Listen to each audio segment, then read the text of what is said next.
Pour les fêtes de fin d'année, étant sur Megève, on va partir instinctivement sur le vin chaud parce que c'est ce qui rassemble un petit peu, ce qui fédère tout le monde, se retrouver autour d'une boisson chaude. Le vin chaud, ça parle à tout le monde, ça plaît à tout le monde, c'est légèrement épicé. Et puis on va le twister légèrement avec une petite liqueur de fruits rouges pour amener un petit peu plus de complexité au vin chaud. Une très bonne question. On est dans le pays un peu du fromage, pourquoi pas partir sur un twist d'une petite fondue toute mini avec différents fromages et un pain qui peut être baigné avant dans une petite sauce, je sais pas, ça pourrait être sympa pour avoir un petit match d'acidité du fromage avec la gourmandise du fruit rouge, c'est quelque chose qui pourrait bien s'associer, je pense. Alors les nouvelles tendances, la tendance actuellement on est sur les cocktails, alors il y a deux tendances que j'aime bien parler en ce moment, c'est les ready to drink, donc les cocktails prêts à boire qui sont déjà embouteillés, il n'y a plus qu'à ouvrir la bouteille, mettre sur glaçon et on déguste.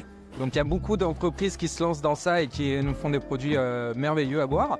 Et puis la deuxième tendance c'est le cocktail on top, donc à la pression. Pareil, on va préparer le cocktail en amont, on va le mettre dans un fût, ce qui va permettre que le cocktail s'assemble un petit peu mieux, se dilue un petit peu mieux.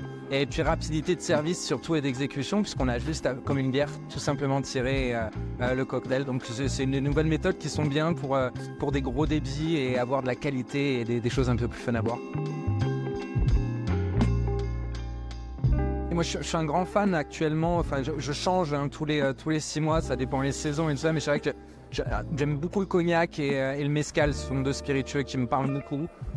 Et après, au niveau de la création des cocktails, j'aime bien m'appuyer sur des classiques qui marchent très bien.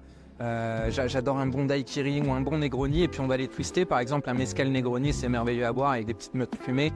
Et puis un daiquiri, on peut le twister légèrement avec différents types de rhum aussi, différents agrumes, différents sirops de sucre. C'est un milieu qui se démocratise. Moi, ça fait 15 ans que je suis dans le milieu du bar. Je vois l'évolution, je vois qu'on touche de plus en plus de gens. On est dans le pays du vin, donc forcément le vin prend une place beaucoup plus importante que le cocktail.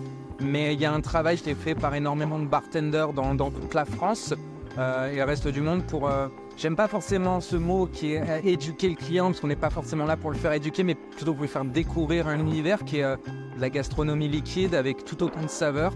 Et on n'est pas obligé de boire fortement alcoolisé pour se faire plaisir aussi, quoi.